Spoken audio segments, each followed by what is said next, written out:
사도행전 5장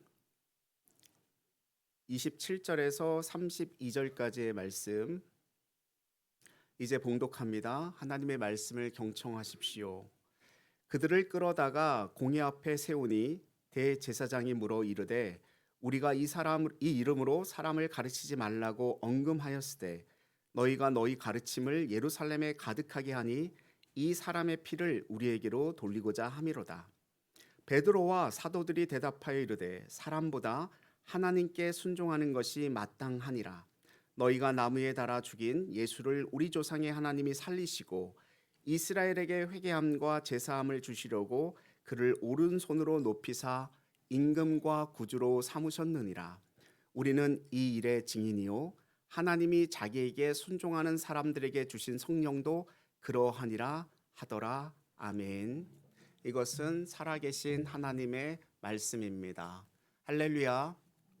하나님의 크신 은혜와 사랑이 저와 여러분에게 가득하기를 축원드립니다. 주님 부활하셨습니다. 그 부활하심을 찬양합니다. 오늘은 야유회를 가는 주일이라서 이렇게 제가 이렇게 둘러보니까 형형색색 아름다움으로 이렇게 가득 차 있는 것 같습니다. 그렇지만 그거보다 더 중요한 것은 무엇이냐면 주님이 부활하셨고 그리고 오늘이 부활절 두 번째 주일이라고 하는 것이죠. 우리의 신앙의 출발점에는 부활신앙이라고 하는 것이 있습니다. 예수님의 죽음과 그를 살리신 하나님의 은혜로부터 시작하는 것이고 이를 믿는 것이 부활신앙이라고 말합니다. 그래서 우리는 이를 통해 반복되어져야 할 질문들이 있어요. 예수님을 따른다라고 하는 것은 무엇인가? 예수님의 죽으심은 어떤 의미가 우리에게 있는가? 혹은 부활신앙이 우리의 신앙의 근간이라고 한다면 그것이 우리의 삶을 어떻게 바꾸어 나가고 있는가? 만약에 저와 여러분에게 예수님이 부활하셨습니다. 우리가 그분을 믿습니다. 그렇게 고백했는데도 불구하고 저와 여러분의 삶이 부활하신 예수님을 믿기 이전과 부활하신 예수님을 믿은 이후의 삶이 똑같다라고 한다면 그 부활하심이 우리의 삶에 뭐가 의미가 있을까요? 저와 여러분의 삶에 어떤 의미가 존재하는 걸까요? 이런 질문에 답을 줄 수 있는 것은 예수님의 죽으심 그리고 부활하심 그리고 그 죽음으로부터 일으켜진 예수님을 목격한 제자들의 삶을 통해서일 것입니다. 이게 사도행전이라고 하는 책이었어요. 사도행전에서 제자들의 길은 2장에서 언급한 오순절 성령 강림으로부터 시작됩니다. 제자들은 성령의 임재를 경험하게 되고 예수님의 명령을 따르는 증인의 삶을 살아가게 됩니다. 복음을 전하는 그 길에 성령의 능력이 필요한 이유가 무엇이었을까? 여러 가지 이유가 있을 수 있겠지만 무엇보다도 예수 그리스도의 복음을 전하는 자들의 길은 가히 우리가 생각하는 그렇게 순탄한 길은 아니었을 것입니다. 수많은 사람의 회개를 반기지 않는 사람들이 거기에 왜 없었겠습니까? 하나님의 복음을 전하는 예수님을 죽이겠다라고 달려드는 무리들이 있었던 것과 다르지 않았겠죠. 수많은 사람이 복음으로 돌아오는 그 길목마다 제자들은 위험과 고난을 직면해야만 했습니다. 대제사장들과 사두개인들은 제자들의 능력을 시기하고 그들을 옥에 가둡니다. 오늘 본문은 다시 옥에 갇힌 사도들의 이러한 상황을 배경으로 하고 있는 말씀입니다. 대제사장들과 사두개인들이 그들의 권력으로 아무리 폭력적으로 사용한다고 해도 하나님의 능력은 그들을 항상 넘어섭니다. 18절에 보면 그들은 사도들을 옥에 가두지만 하나님은 옥문을 열고 그들을 풀어냅니다. 거기다가 그들은 이 제자들이 지금 이 사도들이 풀려났는지조차도 알지 못하는 상황 가운데 놓여 있어요. 나중에서야 옥에 가두었던 자들이 성전에서 백성들을 가르치고 있다라고 하는 소식을 뒤늦게 듣고 사도들을 다시 한번 잡아다가 감옥에 넣는 거죠. 28절 말씀 보십시오. 같이 한번 28절 다시 한번 읽겠습니다. 이르되 우리가 이 이름으로 사람을 가르치지 말라고 언금하였으되 너희가 너희 가르침을 예루살렘에 가득하게 하니 이 사람의 피를 우리에게로 돌리고자 함이로다. 아멘. 대제사장이 예수님의 제자들, 그러니까 사도들에게 묻고 있는 거예요. 뭘 묻냐면 자신들이 그만 예수의 이름을 가르치는 이유가 도대체 뭐냐? 너희들 밖에 나가서 예수님의 죽으심과 부활을 자꾸 가르치는 이유는 그 예수님의 그 피를, 그 묻힌 우리 피를 우리에게로 넘기려고 하는 것이 아니냐? 왜 이런 질문을 하고 있냐면 이들은 백성들도 굉장히 두려워했기 때문에 그래요. 29절 말씀 보십시오. 29절에 뭐라고 얘기합니까? 이에 대한 질문이 이 29절 32절에 나오는데 그 내용이 매우 단순하고 분명합니다. 그들이 무엇을 금했던 간에 자신들은 그들에게 순종하는 사람이 아니라는 거예요. 그 대제사장들과 사두개인들에게 순종하는 사람이 아니라는 거예요. 29절 같이 한번 읽겠습니다. 베드로와 사도들이 대답하여 이르되 사람보다 하나님께 순종하는 것이 마땅하니라. 아멘. 이게 마땅한 이야기 아닙니까? 우리는 사람보다 하나님께 순종하는 사람들이지 않습니까? 지금 사도들은 자신들이 사람에게가 아니라 하나님께 순종하는 것이 마땅하다라고 이야기합니다. 이 마땅하다라고 하는 단어를 헬라어로 찾아보니까 데이라고 하는 헬라어를 사용했어요. 이 데이라고 하는 말은 NIV 성경은 must라고 해석을 해놨거든요. have to, must, 뭐뭐 해야만 한다. 반드시 뭐뭐 해야만 한다. 그걸 말하고 있어요. 반드시 순종해야만 한다라는 거예요. 부활 신앙을 한마디로 드러내는 말이 있다면 이건 아닐까요? 하나님께 순종하는 것을 마땅한 일로 생각하는 것. 그게 부활 신앙입니다. 내가 요것도 해야 되고 요것도 해야 되고 요것도 해야 되고 요것도 해야 되는데 요거 다 하고 나서 하나님께 순종해야지. 그게 아니라 요것도 있고 요것도 있고 요것도 있고 요것도 있는데 그거 다 제쳐놓고 하나님께 순종해야지 하는 것이 부활신앙이라고요. 그게 성경이 말씀하고 있는 겁니다. 그 이유를 뭐라고 설명합니까? 30절 31절 같이 한번 읽겠습니다.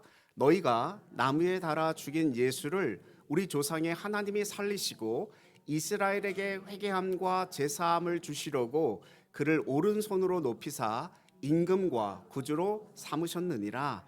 아멘.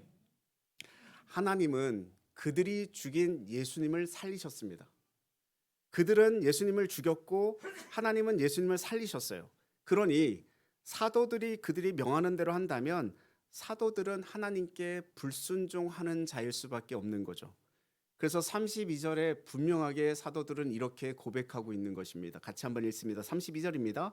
우리는 이 일의 증인이요 하나님이 자기에게 순종하는 사람들에게 주신 성령도 그러하니라 하더라. 아멘.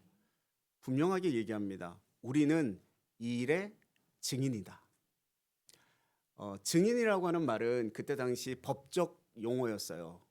그러니까 뭐 유대교 법정이나 로마 법정 가운데 증인이 하는 말은 굉장한 효력을 가지고 있었고요. 만약에 증인이 거짓을 말하는 것은 뭐 오늘날에도 마찬가지겠지만 법적 처벌을 받게 되어져 있습니다. 헬라어로 증인이라고 하는 말은 마르투스라고 하는 말을 사용하는데 두 가지 뜻을 같이 가지고 있습니다. 한 가지는 증인, 위트니스라고 하는 뜻을 가지고 있고요. 또 한 가지는 순교자, 마더라고 하는 뜻을 가지고 있어요. 그러니까 제자들이 자신들의 정체성을 증인이다라고 고백했다라고 하는 것은 순교를 각오할 정도로 자신의 신앙을 그 죽음과 순교와 일치했다라고 하는 것을 말하고 있는 것입니다. 우리가 잘 알고 있는 것처럼 사도행전 1장 8절에서 예수님께서는 제자들에게 오직 성령이 너희에게 임하시면 너희가 권능을 받고 예루살렘과 유대와 사마리아와 땅끝까지 이르러 내 증인이 되리라. 주님이 제자들에게 말씀하신 그 증인, 그 1장 8절에서 말했었던 그 증인, 그 정체성이 지금 이 사도들을 통해서 분명하게 드러나고 있는 부분인 거죠. 그뿐이 아니라 5장 32절 나머지 부분에서 하나님이 자기에게 순종하는 사람들에게 주신 성령도 그러하니라 이렇게 말해요. 즉 이것은 성령의 기능을 함께 드러내주는 말이잖아요. 성령도 이 일의 증인이다 이런 의미입니다. 그러니까 성령의 오심은 하나님께 순종하고 뭐하기 위해서? 복음을 전하게 하기 위해서 우리에게 주신 거예요. 이 32절 말씀은 사도행전 1장 8절을 상기시키면서 복음의 증인인 사도들이 흔들리지 않고 그 길을, 그 좁은 길을, 그 막막한 길을, 그 어려운 길을 선택해서 결정해서 가야 하는 그런 당위성을 분명하게 드러내주고 있습니다. 예수님의 제자라고 하는 것은 직분이 아니라 정체성입니다. 제자로서의 삶은 우리의 평범한 일상 속에서 예수님을 드러내도록 하는 거예요. 사도행전에서 사도라고 하는 칭호는 그들의 삶을 매우 특별하고 비일상적인 것으로 만드는 것 같지만 사도가 하나님의 선택을 받아 하나님으로부터 보내심을 받은 사람이라고 하는 것을 의미한다면 이 사도는 예수님을 따르는 모든 사람들의 정체성을 말하는 것이기도 할 것입니다.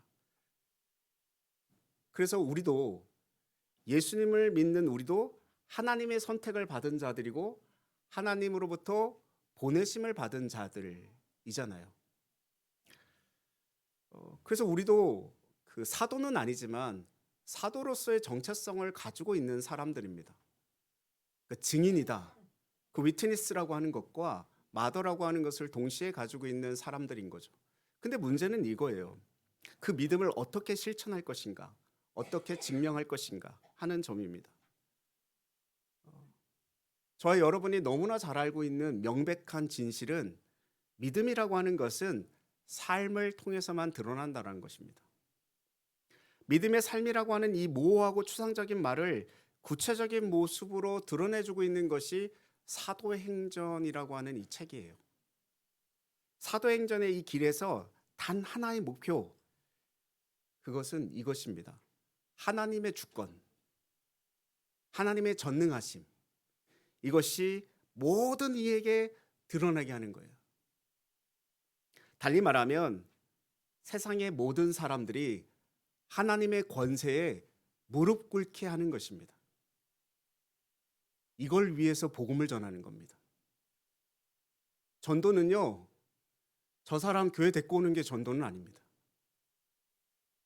하나님의 높은 권세, 전지전능하신 하나님, 그 놀라우신 하나님, 영원 불변하신 하나님, 그분이 우리의 신이시고 우리 하나님이시고 우리의 모든 것을 이끌어 가시는 분이시다. 이것을 선포하고 그것에 무릎 꿇게 하는 거예요. 그래서 예수 그리스도로 말미암은 하나님의 구원과 주권을 전파하는 것이 제자들의 삶인 거죠. 그러나 세상을 살아가면서 하나님 외의 것을 가치 있는 것으로 가르치고 그것을 목표로 제시하는 세상 속에서 예수님의 길을 걸어간다는 것이 좀처럼 쉽지는 않습니다. 그 길이 좁은 문으로 가는 길인 것은 이 때문이겠죠. 세상은 우리에게 저기 넓은 문 열려 있으니까 저리로 가지 왜 그렇게 좁은 문으로 들어가냐? 굳이 그 길을 왜 선택하냐? 굳이 그 길을 왜 걸어가냐? 이렇게 이야기하고 속삭입니다.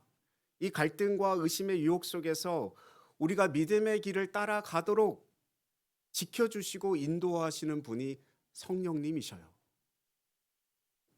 성령님의 도우심이 없다면 우리는 어쩌면 잠시의 고민도 없이 너무나 쉽게 그 좁은 문을 떠나버릴지 모릅니다.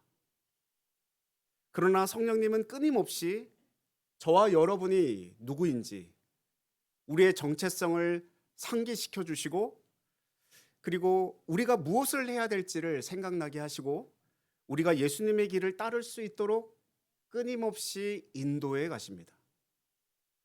그래서 성령님의 인도 역시 하나의 목표를 갖는데, 그것은 예수 그리스도의 복음이 전파되어지는 것이고, 그리고 우리를 하나님의 증인으로 살게 하시는 것입니다. 성령님의 도우심과 임재는요, 우리로 하여금 이 세상에서 안락이나 또는 권력이나 부를 갖게 하는 데 있지 않아요. 그 능력은 기적과 표적을 통하여서 우리를 모든 고난과 고통과 질병으로부터 해방시키는 데 있지 않습니다. 복음을 전하는 데 필요하다면 우리는 성령님의 도우심으로 말미암아 고난에 직면하기도 하고요, 예기치 않은 어려움과 위험에 처하기도 합니다. 예수님이 그러셨던 것처럼 제자들의 그러한 삶이 사도행전에 고스란히 드러나고 있습니다. 성령의 능력으로 기적을 행하기도 하고 감옥에서 풀려나기도 하지만, 그것이 그들의 삶을 안락하고 안정되게 만드는 것은 아니었습니다. 그들은 다시 잡히고 다시 고난을 당하고 다시 위험에 처해지게 됩니다. 그러나 그 모든 과정 속에서 오늘의 본문은 분명하게 드러내주고 있는 것이 있습니다. 하나님이 어떤 존재인지, 예수님은 무엇을 했는지, 왜 고난에도 불구하고 예수님이 가신 그 길을 따라야 하는지 하는 문제들을 우리에게 다시 한번 드러내 줍니다. 제자라는 정체성을 드러내는 가장 중요한 바로미터는 우리가 누구에게 순종할 것인가 하는 것입니다. 누구의 제자인가 하는 문제는 누구의 종이 될 것인가 하는 문제죠. 제에게 순종해서 제 종으로 산다면 그를 예수의 제자라고 말할 수 없습니다. 예수의 제자란 하나님께 순종해서 의의 종으로 사는 사람들, 그 사람들을 말하죠. 29절에서 공회에 선 베드로가 하는 말이 이것 아닙니까? 누구의 종이 될 것인가? 누구를 기뻐할 것인가? 제자는 하나님을 따르면서 의의 종으로서 삶을 기뻐하는 사람들입니다. 그 기쁨의 원천이 권력이나 재물이나 그런 것에 있는 것이 아니라 하나님뿐, 하나님으로 말미암아 고난을 당한다 할지라도 기뻐할 수 있다라고 말합니다. 사람보다 하나님께 순종하는 것이 마땅하니라, 이러한 고백이 저와 여러분이 생각하기에 베드로이기에 가능한 건가? 예수님의 사도이기 때문에 가능한 것인가? 그렇게 말할 수 있는 것은 아니잖아요. 저와 여러분이 우리 또한 제자라고 한다면 이 고백은 우리 모두의 고백이어야 한다라는 것이죠. 삶의 수많은 여정 속에서 우리는 종종 길을 잃기도 합니다. 이 길이 맞나? 지금 내가 걸어가는 이 길이 주님께서 말씀하신 그 길을 제대로 걷고 있기는 한 건가? 아니면 지금 다른 길로 지금 걸어가고 있는 것인가? 그렇게 생각할 수도 있겠지만, 우리가 어디로 가고 있는지, 우리가 누구의 명령을 따라가고 있는지, 우리의 삶의 목표가 무엇인지 계속 좀 물어볼 필요가 있습니다. 그래서 그때 가던 길을 잠시 멈추고 다시 생각해 보아야 할 기준은 내가 무엇을 기뻐하고 있는가 하는 질문이에요. 저와 여러분의 기쁨이 지금 살고 있는 집보다 더 큰 집을 얻는 것에 있습니까? 저와 여러분의 삶의 기쁨이 지금보다 더 많은 돈을 버는 데 있으십니까? 나의 삶에 있어서 참된 기쁨이 내가 승진을 하고 내가 좋은 대학교를 가고 좋은 직장에 취직을 하고 사업을 성공을 하고 그런 데 있습니까? 우리의 기쁨이 안락한 미래 거기에 있는 것입니까? 이 모든 것들이 중요하지 않은 것은 아니지만, 그것이 우리 기쁨의 원천이라고 한다면, 그러한 것들 말고 다른 기쁨이 생각나지 않는다면 우리는 예수님의 제자라고 말할 수 없지 않을까요? 예수님의 제자라면 두려움 없이 주저없이 복음을 위해 포기하고 내려놓는 것을 즐거워할 수 있어야 합니다. 사실은 합리적이거나 이성적인 것은 아닐지 몰라요. 그러나 불가능한 일도 아닙니다. 예수님이 가셨고 제자들이 따라간 것을 보면 우리도 갈 수 있다라고 하는 이야기입니다. 세상이 뭐라고 하든 우리도 가야 하고 갈 수 있는 길입니다. 이 불합리하지만 가능한 길을 위해서 우리에게 필요한 것이 현실의 어떤 고난이 아니라 하나님의 궁극적인 그 주권, 절대 주권을 바라보는 힘이라고 하는 것입니다.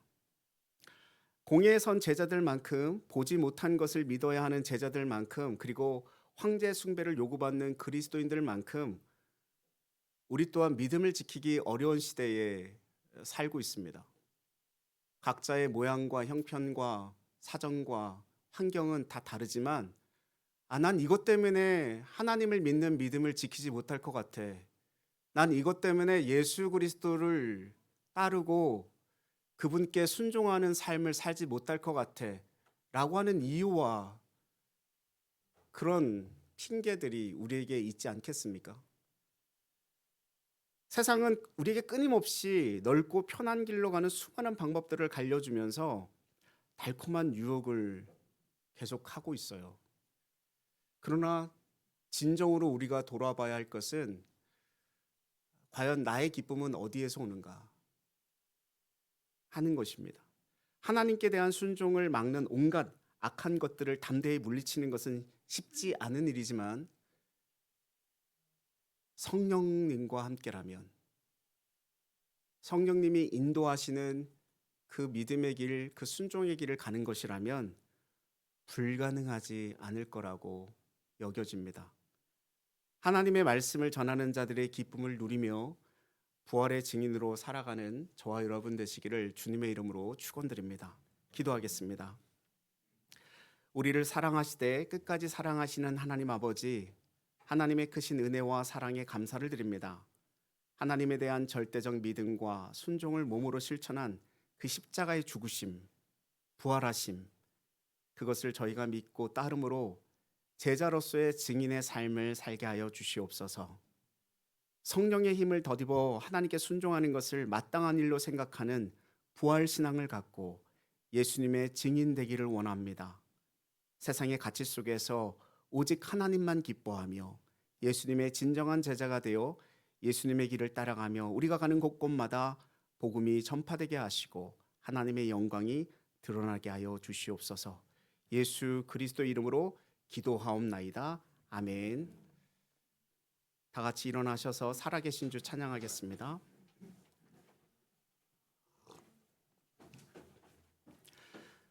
살아계신 주 나의 참된 소망 걱정 근심 전혀 없네. 사랑의 주 내 갈 길은 너하니 내 모든 삶의 기쁨 늘 충만하네.